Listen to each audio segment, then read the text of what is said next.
तो महर्षि चरक ही महर्षि पतंजलि है, ये सिद्ध हो चुका है। तो चरक सूत्र तो उनके लिए कहा गया है चित्त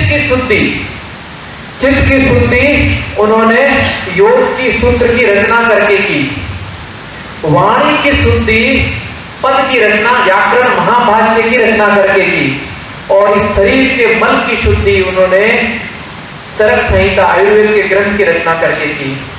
जैसा महर्षि पतंजलि का चरित्र है, ठीक वैसा ही चरित्र आचार्य नागार्जुन का है। आचार्य नागार्जुन लगभग सभी विद्वान इस पर एक मत है कि 80 ईस्वी से लेके 150 ईस्वी के बीच में उनका जन्म हुआ है। मतलब प्रथम सदी या द्वितीय सदी, ये उनका काल है। जीवनी हमारे यहाँ लिखने की परंपरा कब से है?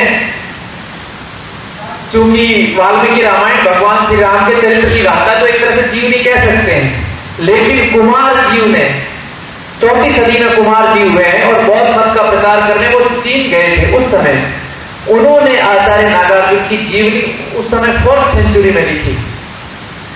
तो नागार्जुन कितने महत्वपूर्ण थे, उनका प्रभाव कितना था कि कुमार जी जैसा विद्वान व्यक्ति उन पर जीवनी लिखता है।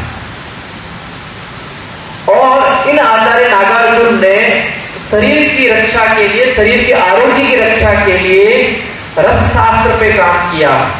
वही इस बुद्धि को स्थिर रखने के लिए प्रज्ञा परिहिता सूत्र स्थिरमति के लिए उस पर 1,00,000 श्लोक पर टिप्पणियां की उन्होंने।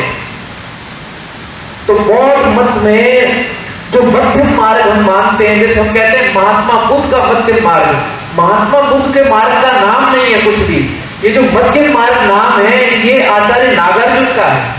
वहां 2 चीज थी, महायान और हीनयान, एक बहुत स्ट्रिक्ट, एक में छूट। इन्होंने मध्यमवाद और शून्यवाद की परिकल्पना की। एक शून्य आर्यभट्ट ने आविष्कार किया, एक फिलोसॉफी में, दर्शन में जो शून्यवाद दिया वो आचार्य नागार्जुन का दिया हुआ है।